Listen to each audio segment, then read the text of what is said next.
1 Samuel chapitre 1. Alors il y avait un homme de Ramathaïm Tsophim, de la montagne d'Éphraïm, nommé Elkana, fils de Jéroham, fils d'Élihu, fils de Tohu, fils de Suph, Ephratien. Il avait 2 femmes, dont l'une s'appelait Anne et l'autre Pénina. Pénina avait des enfants, mais Anne n'en avait point. Chaque année, cet homme montait de sa ville à Silo pour se prosterner devant l'Éternel des armées et pour lui offrir des sacrifices. Là se trouvaient les 2 fils d'Éli, Ophni et Phiné, sacrificateurs de l'Éternel. Le jour où Elkana offrait son sacrifice, il donnait des portions à Pénina, sa femme, et à tous les fils et à toutes les filles qu'il avait d'elle. Mais il donnait à Anne une portion double, car il aimait Anne, que l'Éternel avait rendue stérile. Sa rivale lui prodiguait les mortifications pour la porter à s'irriter de ce que l'Éternel l'avait rendue stérile. Et toutes les années, il en était ainsi. Chaque fois qu'Anne montait à la maison de l'Éternel, Pénina la mortifiait de la même manière. Alors elle pleurait et ne mangeait point. Elkana, son mari, lui disait « Anne, pourquoi pleures-tu et pourquoi ne manges-tu pas? Pourquoi ton cœur est-il attristé? Est-ce que je ne vaux pas pour toi mieux que 10 fils ?» Anne se leva après que l'on eut mangé et bu à Silo. Le sacrificateur Éli était assis sur un siège près de l'un des poteaux du temple de l'Éternel. Et l'amertume dans l'âme, elle pria l'Éternel et versa des pleurs. Elle fit un vœu en disant « Éternel des armées, si tu daignes regarder l'affliction de ta servante, si tu te souviens de moi et n'oublie point ta servante, et si tu donnes à ta servante un enfant mâle, je le consacrerai à l'Éternel pour tous les jours de sa vie, et le rasoir ne passera point sur sa tête. » Comme elle restait longtemps en prière devant l'Éternel, Élie observa sa bouche. Anne parlait dans son cœur et ne faisait que remuer les lèvres, mais on n'entendait point sa voix. Élie pensa qu'elle était ivre, et il lui dit « Jusque à quand seras-tu dans l'ivresse? Fais passer ton vin. » Anne répondit « Non, Seigneur. Je suis une femme qui souffre en son cœur.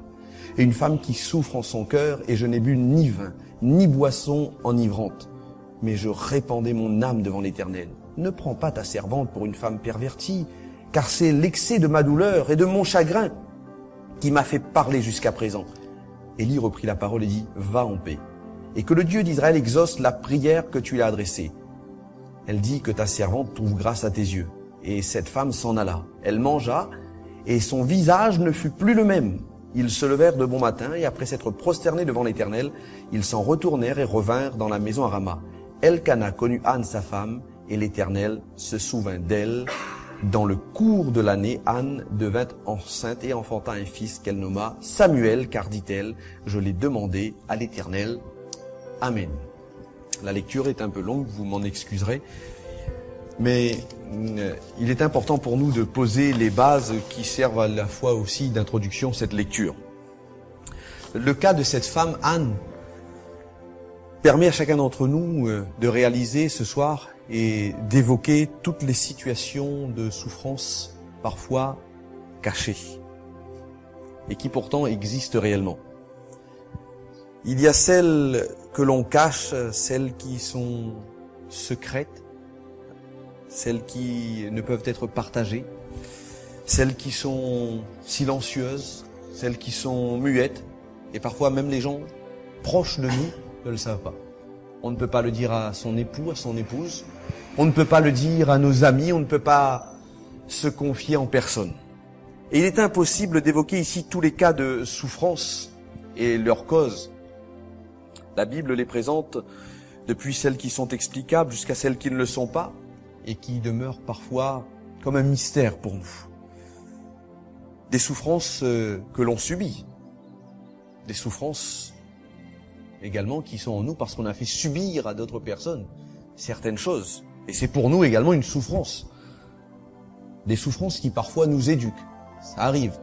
On ne comprend pas toujours, mais il y a des souffrances qui nous éduquent. Il y a des souffrances qui créent aussi l'amertume. Il y a des gens qui deviennent amers et gris à cause de la souffrance. Alors c'est un sujet vaste et cette prédication ne pourra pas couvrir ce sujet. Mais voyez-vous, il y a des souffrances de notre vécu que nous pourrions identifier ce soir, chacun, sans même l'étaler, comme cette femme, Anne, qui ne l'a pas étalé forcément, qui simplement priait devant l'Éternel. Il y a des souffrances qui sont causées également, parfois, il faut quand même le dire, à cause de nos erreurs. Je ne vais pas revenir sur la prédication qu'avait faite Eric à cause du péché, du monde pécheur, ainsi de suite. Mais le but ce soir, c'est de montrer que Dieu connaît nos souffrances, que Dieu a compassion, qu'il comprend mais qu'il compatit, mais qu'il comprend nos réactions, que les gens ne peuvent pas comprendre. Même nos proches, même un homme de Dieu ne pourrait peut-être pas nous comprendre. À l'heure où dans la société on parle beaucoup, vous savez, d'empathie, c'est ce sentiment qui pousse à une sympathie exagérée, exacerbée. Cette empathie, on la retrouve en Dieu. Dieu qui nous aime d'un amour éternel et infini. Mais si Dieu m'aime, pourquoi il y a des souffrances? Des souffrances secrètes, inavouables. Les maux physiques sont nombreux et on les voit plus souvent. Si j'ai un bobo, si j'ai une souffrance, si je boite, vous allez le voir. Si on a une entorse, un bras cassé, on le voit directement. Mais il y a des souffrances morales, spirituelles, psychiques, psychiatriques même. Moi, j'ai pas peur de parler de psychiatrie. C'est l'âme, de toute façon, le psyché. Tout se passe à l'intérieur. Et beaucoup vivent avec un fardeau caché et ignoré de tous les autres. Alors, il y a des raisons diverses pour cacher cette souffrance. La pudeur. Il y a des gens qui ne veulent pas dire. La honte. Honte d'avouer, par exemple, qu'on a été violé quand on était gamin. Et vous savez, les victimes de viol se sentent coupables. Vous imaginez, c'est terrible de vivre avec cette souffrance. Si quelqu'un a été violé par un membre de sa famille, encore plus, il y a, au-delà de la pudeur, il y a honte. Et puis il y a cette solitude. On se sent seul en face de sa souffrance. Les gens ignorent notre passé, notre présent bien souvent. Et on entre dans une incapacité à communiquer. Et on ne veut plus échanger avec les autres. Alors un chapitre tout entier pour être traité la peur du regard des autres, vous savez. Qu'est-ce que les autres vont penser de moi si j'avoue quelque chose de ma souffrance? Là, une souffrance subie, mais une souffrance qu'on a fait subir. Quelqu'un, ça nous fait souffrir parce qu'on a fait du mal à quelqu'un. Alors il y a des douleurs secrètes et il faut quand même considérer les dangers de ces douleurs si Dieu n'intervient pas. L'amertume, on en parlait tout à l'heure. On peut devenir amer complètement. La pitié de soi, qui nous fait nous replier sur nous-mêmes. N'y fait pitié. Ouais, mais on se replie sur soi-même. Il y a des tourments invisibles. Et parfois, on arrive même à exagérer les faits par rapport à la réalité parce que on est tellement atteint dans notre épreuve qu'on ne peut plus s'en sortir. Mais voyez-vous, le Seigneur veut nous délivrer. Parce qu'il y a des tentations qui naissent de la souffrance, vous savez. Quand on souffre, on est tenté, soit à être rempli d'amertume, à abandonner le Seigneur, à lever le poing contre Dieu. Mais Dieu nous accorde un secours. Et dans le livre des Hébreux, chapitre 2, verset 18, Jésus a connu cela parce qu'il est dit « Car ayant été tenté lui-même dans ce qu'il a souffert, il a été tenté dans ce qu'il a souffert, il peut secourir ceux qui sont tentés. » Et voyez-vous, ces souffrances engendrent bien des combats, des luttes dans le domaine de la foi. De garder la foi en le Seigneur. Seigneur, est-ce que tu me regardes? Est-ce que tu me connais? Est-ce que tu vois ma situation? C'était la prière de cette femme. Seigneur, est-ce que tu vois ma situation? Est-ce que tu connais le chemin par lequel je passe réellement? Puisque j'ai l'impression que ça ne va jamais terminer. La souffrance secrète de cette femme, Anne, est une immense frustration dans sa vie. Elle dépense son énergie pour pouvoir combattre cette frustration. Je suis une femme qui souffre en son cœur, elle va dire. Je n'ai pas bu, je n'ai rien fait, je souffre tout simplement. C'est cette souffrance qui est en train de me saouler, de me fatiguer. Ne prends pas ta servante pour une femme pervertie. Je suis pas perverti, mais je souffre. Anne nourrit intérieurement un ensemble de sentiments pénibles qu'on peut parfois nourrir. Peut-être pas tous, mais on peut parfois l'injustice. Quand quelqu'un nous fait subir une injustice, que ce soit au travail, que ce soit dans le domaine familial, que ce soit à l'église, j'ose le dire, des personnes qui ont parfois subi des injustices de la part d'hommes de Dieu, de femmes de Dieu, de frères, de sœurs, d'humiliation.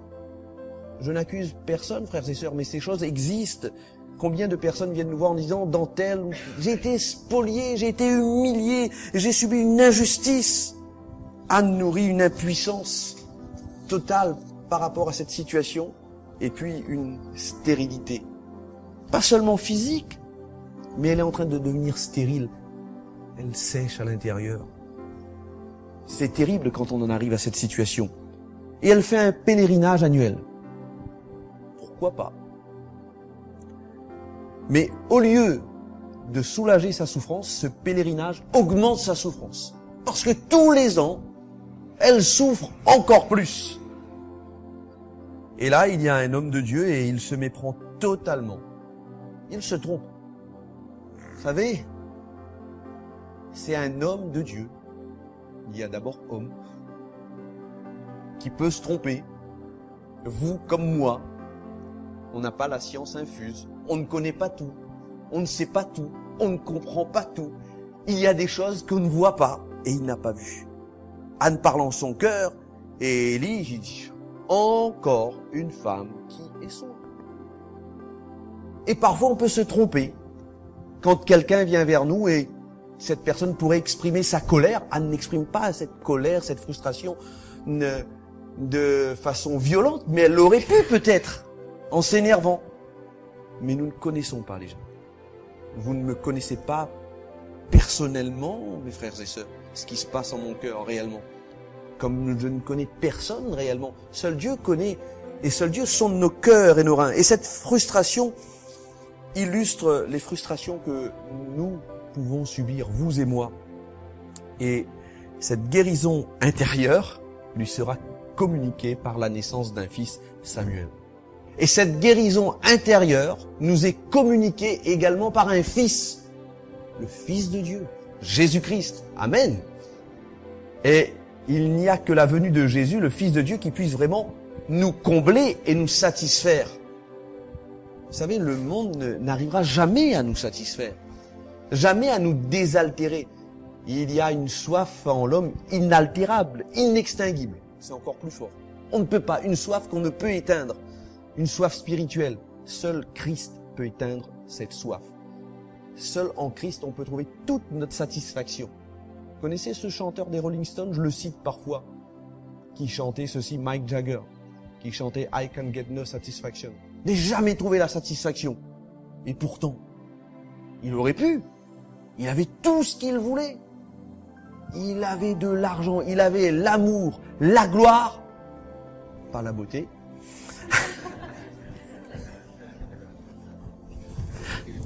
Mais, voyez-vous, il n'a pas trouvé de satisfaction dans ce monde. Et il a essayé dans les paradis artificiels, drogue, alcool, dans la luxure, dans toutes ces choses, mais il n'a jamais été satisfait. Seul Jésus nous satisfait. Seul le Fils de Dieu. Et nous arrivons dans cette période où nous entendons parler de Jésus, mais c'est toute l'année que nous fêtons le nom et la venue de Jésus-Christ. Parce qu'un enfant nous est né, dira Ésaïe, un fils nous est donné. Et la domination reposera sur son épaule, on l'appellera admirable, conseiller, Dieu puissant, Père éternel, Prince de paix. Et Paul dira aux Colossiens, vous avez tout pleinement en lui, c'est-à-dire Jésus-Christ, qui est le chef de toute domination et de toute autorité, Colossiens 2:10. Mais revenons à la situation pénible de cette femme, avec quelques réflexions au travers de situations particulières. Elle est frustrée. Quand on est frustré, c'est qu'on est privé de quelque chose qui nous est dû. On m'a frustré de quelque chose. C'était légitime, mais je me sens frustré parce qu'on m'a enlevé. Je suis déçu parce que je n'ai pas reçu ce que j'attendais. Il y a un psalmiste qui disait « Ne me laisse pas déçu, Seigneur, ne me laisse pas déçu. » La parole dit que ceux qui cherchent Dieu ne seront privés d'aucun bien. Alors pourquoi il se peut qu'un chrétien soit frustré? Pourquoi il se peut qu'une femme qui connaît l'Éternel soit frustrée? Ou qu'il croit l'être au point qu'il puisse en arriver à faire à Dieu certains reproches parfois. Le plus difficile est peut-être de devoir admettre que Dieu permette la frustration. Pourquoi? Elkana aimait Anne. Et il y a une petite phrase assassine que l'Éternel avait rendue stérile. Seigneur, mais pourquoi tu rends Anne stérile? Pourquoi? Il est vrai que beaucoup de domaines peuvent être les objets de bien des frustrations. Anne, c'était sa stérilité. Mais il y a des gens qui se sentent également frustrés sur le plan matériel, sur le plan spirituel, sur le plan affectif. Pourquoi mon père, je ne l'ai jamais connu? Pourquoi ma mère, elle est partie trop tôt? Pourquoi j'ai perdu mon fils, ma fille, ainsi de suite, des frustrations? Pourquoi sur ce plan affectif et bien d'autres également? Et la comparaison, remue le couteau dans la plaie. Parce qu'il y a Pénina, qui, elle, est féconde. Et Anne, elle est stérile. Seigneur, regarde Pénina, des fils, des filles. Et moi, rien. C'est aussi le problème qu'on retrouve dans le psaume 73. Quand à un moment donné, il dit, mais c'est pas possible. Les méchants, on compare, dit Seigneur, mais regarde, j'essaye, je fais tous mes efforts pour te servir.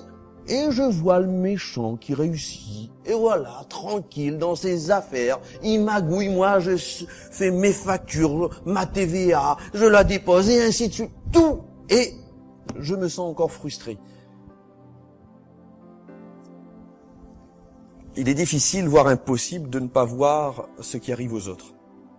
Cependant, on ne voit que les apparences. Que les apparences. Malgré tout, quand il semble que les autres ont accès à ce qui nous semble avoir été refusé, il y a une souffrance. Anne avait à souffrir des comportements aussi indignes de l'autre épouse. Ne polémiquons pas, n'essayons pas de chercher, ils avaient 2 épouses, non.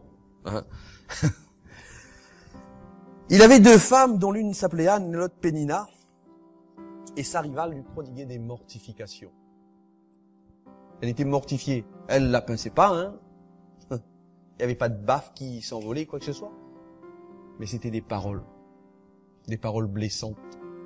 Vous savez, nos paroles créent aussi. La parole de Dieu est une parole qui crée, vous savez.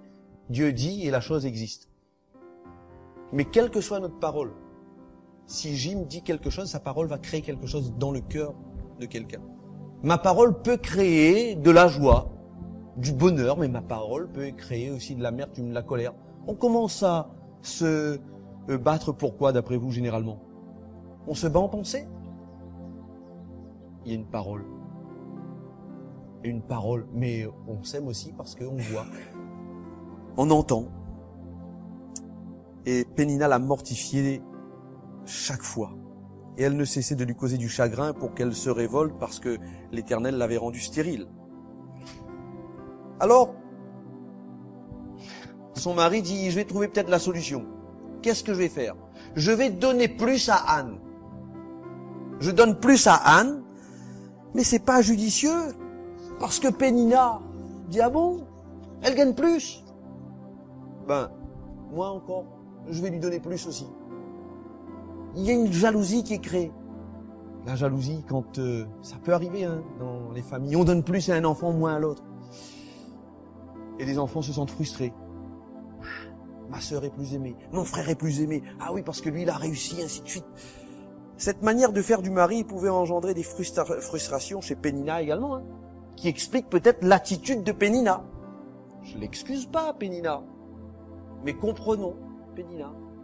Comprenons également ce mari, comprenons Anne, comprenons ce cercle vicieux de réactions en chaîne. Et la compensation ne peut jamais apporter la guérison. Ni cette nourriture en plus, ni l'amour de son mari ne peuvent compenser ce qu'elle attendait, une bénédiction de Dieu. Et nous avons besoin de la bénédiction de Jésus-Christ. Elkana, son mari, lui disait, « Pourquoi tu pleures? Pourquoi tu ne manges pas? Pourquoi ton cœur est-il attristé ?» Vous savez, c'est très difficile quand on entend ces « pourquoi ». Mais pourquoi? Mais pourquoi? Pourquoi? Je vous donne une réponse. Dans tous nos pourquoi, Jésus-Christ nous répond par une question. Et il nous répond cette question, « Père, pourquoi m'as-tu abandonné ?» Jésus-Christ aussi a connu cette frustration, ce « pourquoi, Seigneur ?» Et ce « pourquoi », c'est pour qui en fin de compte? C'est pour nous. C'est pour nous apporter cette bénédiction. Et remarquez que Anne n'a pas pu répondre à cette question. Mais Elkana a dû être frustré aussi, lui. Je suis là, je t'aime, je te donne plus. Qu'est-ce que tu veux en plus? Tout ce que tu as besoin m'adonne-toi. Robe à fleurs m'adonne-toi. Chapeau la paille m'adonne-toi. Mais pourquoi? C'est pas possible. Et il peut être frustré, le mari, en disant, mais je te donne tout et tu pleures. Mais dans ce domaine, notons que la femme, ici, a un vécu beaucoup plus douloureux quand même que son mari. Et même dans le meilleur des mariages, l'aide que l'on peut donner à quelqu'un d'autre arrive parfois à une limite. Et c'est à chacun, après, de trouver sa force devant Dieu personnellement. On ne peut pas remplacer un fils désiré par un mari, ni d'ailleurs par des choses matérielles. À plus forte raison, ce qui se trouve qu'en Dieu seul ne peut être remplacé par quoi que ce soit. Alors, il faut s'attendre au secours de Dieu. Et il est important d'admettre que la prière est la seule démarche qui puisse aider cette femme dans cette difficulté, dans cette souffrance. Parce que Dieu est compatissant et il connaît la souffrance de cette femme. Vous savez, Dieu entend nos souffrances, même lorsqu'elles sont secrètes, inavouables. Lorsqu'il y a quelque chose qui pèse juste sur notre cœur, que personne ne connaît, peut-être le poids d'un péché, peut-être le poids d'une souffrance secrète, peut-être un passé douloureux. L'Éternel dit, j'ai vu la souffrance de mon peuple, dans le livre de l'Exode au chapitre 3, verset 7, qui est en Égypte, et j'ai entendu les cris que lui font pousser ses oppresseurs, car je connais ses douleurs. Je connais ses douleurs. Et la Bible nous dit, tu ne dédaignes pas un cœur brisé et contrit. Jacques dit, quelqu'un parmi vous est-il dans la souffrance? Qu'est-ce qu'il faut qu'il fasse? Qu'il prie. Nous prions un Dieu sensible, un Dieu qui voit, un Dieu qui écoute. Et la prière est une démarche personnelle. Oui, nous pouvons prier collectivement, mais une vie de prière personnelle. Et l'amertume dans l'âme, elle pria à l'Éternel et elle versa des pleurs, cette femme. 1 Samuel chapitre 1 verset 10. Vous savez, on lui offrait les sacrifices de quelqu'un d'autre. Elle ne pouvait pas manger les sacrifices qui exprimaient la démarche spirituelle de son mari. Comme personne ne peut se nourrir des sacrifices des autres.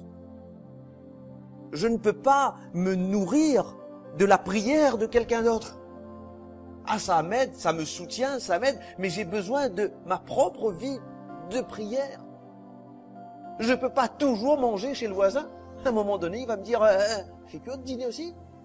C'est comme cela. J'ai besoin de ma vie de prière. La prière est une offrande, un sacrifice personnel. Alors Anne se leva après qu'ils aient mangé et bu à Silo et le sacrificateur Élie était assis sur son siège. Et en se levant, elle fait preuve d'une décision, d'un choix volontaire. Levons-nous, frères et sœurs, pour Jésus-Christ. Levons-nous en nous appuyant sur les promesses de Jésus-Christ, celui qui veut nous secourir, celui qui nous entend. Et la prière est une démarche faite en esprit et en vérité. Il ne s'agit pas de faire un déni d'amertume.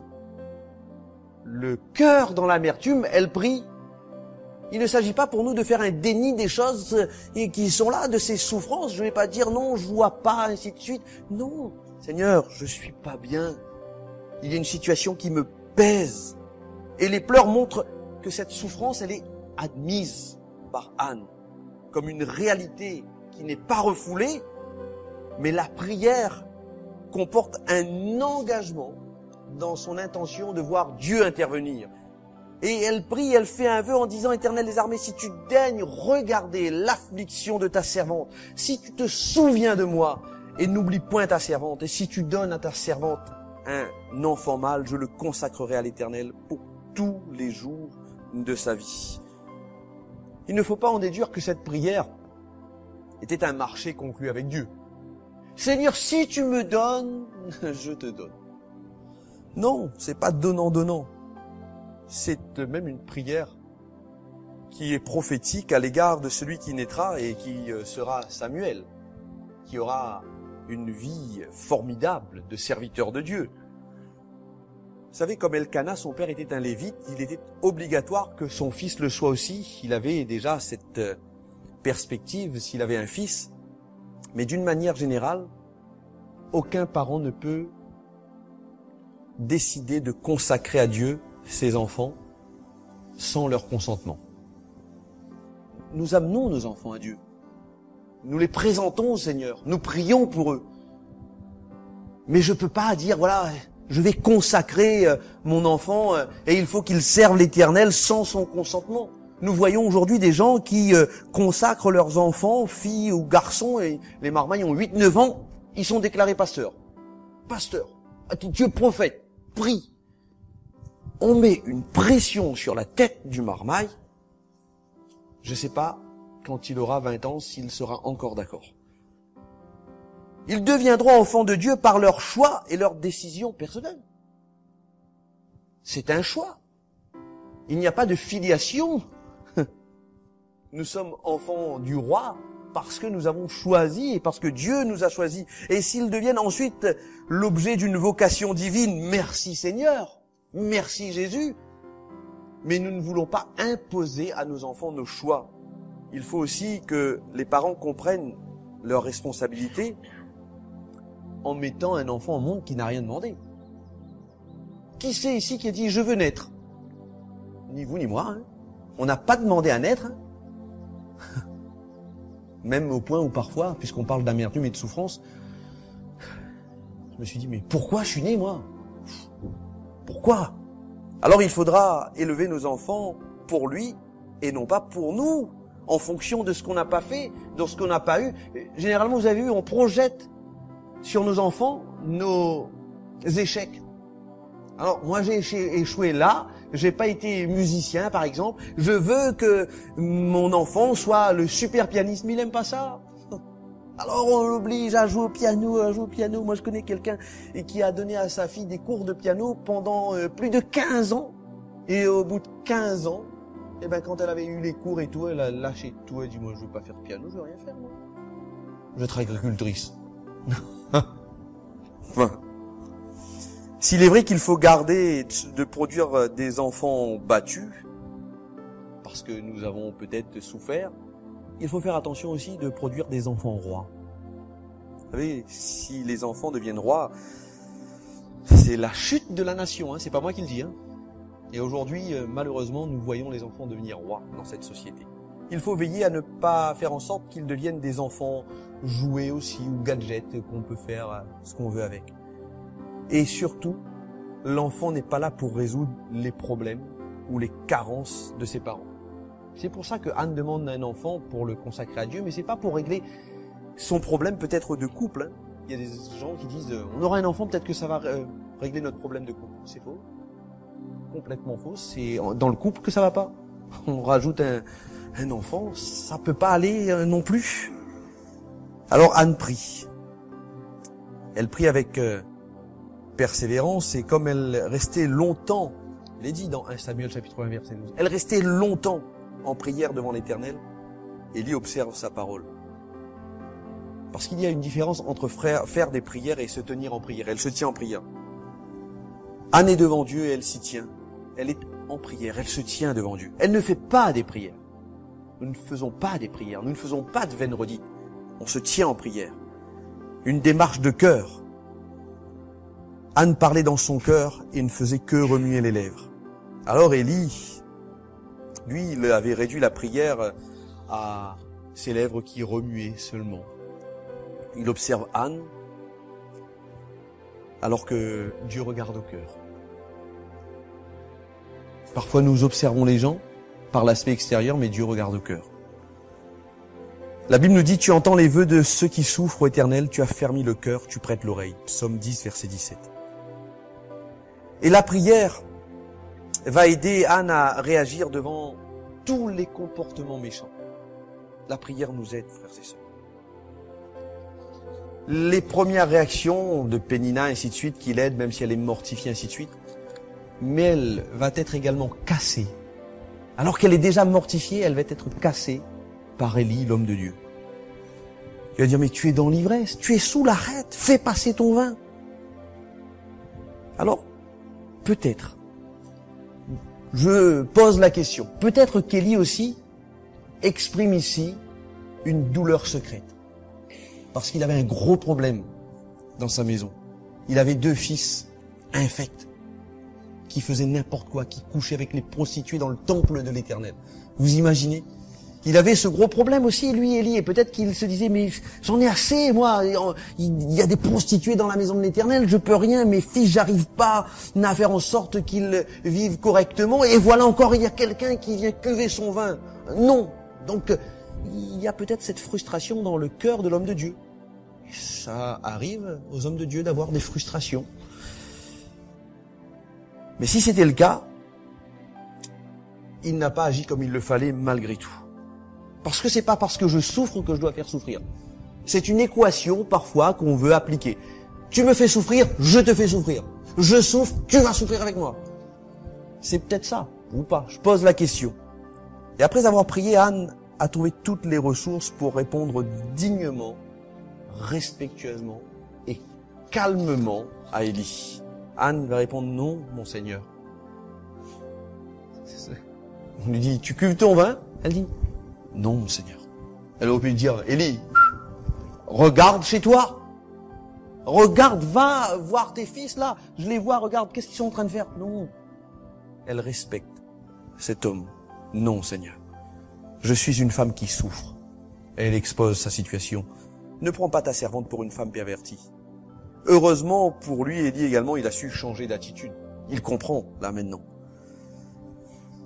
Et Élie, alors le laps de temps qui s'est passé dans la conversation, nous ne le savons pas. C'est 2 versets, mais ils ont dû discuter un peu ensemble. Et Élie va dire que ta servante, Anne, que ta servante trouve grâce à ses yeux, et cette femme s'en alla, elle mangea, et son visage ne fut plus le même parce que Élie a compris la souffrance de cette femme.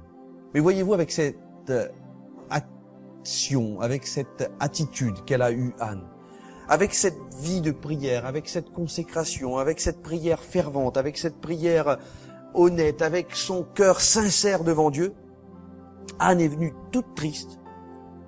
Il y a ce vœu, il y a une promesse, il y a cet échange avec l'homme de Dieu qui est au début dur, mais ensuite devient également un échange qui reste cordial, qui reste amical. Si on a un problème avec un homme, une femme, un frère, une sœur, frères et sœurs, osons nous confronter dans l'amour et d'aller voir en disant, je ne comprends pas ça. J'aimerais que tu me l'expliques. Et on peut arriver dans l'amour et dans la prière également. Eh bien, Anne repart, un visage changé. Il y a quelque chose. Et vous savez, le visage révèle un changement d'attitude. On ne peut pas, on essaye parfois de se cacher derrière, mais c'est pas possible. Quand on est en colère, ça se voit tout de suite. Hein? Surtout si vous êtes chauve, la tête il chauffe, il vient rouge. Hein? Ça se voit. Quand on est joyeux, quand on est heureux, ça se voit dans les yeux, ainsi de suite. Mais ce changement est plus profond que le visage. Parce que ce changement, il est là, dans son cœur, dans son âme. Et je terminerai pour vous dire que la prière donne la capacité de retourner toutes les situations.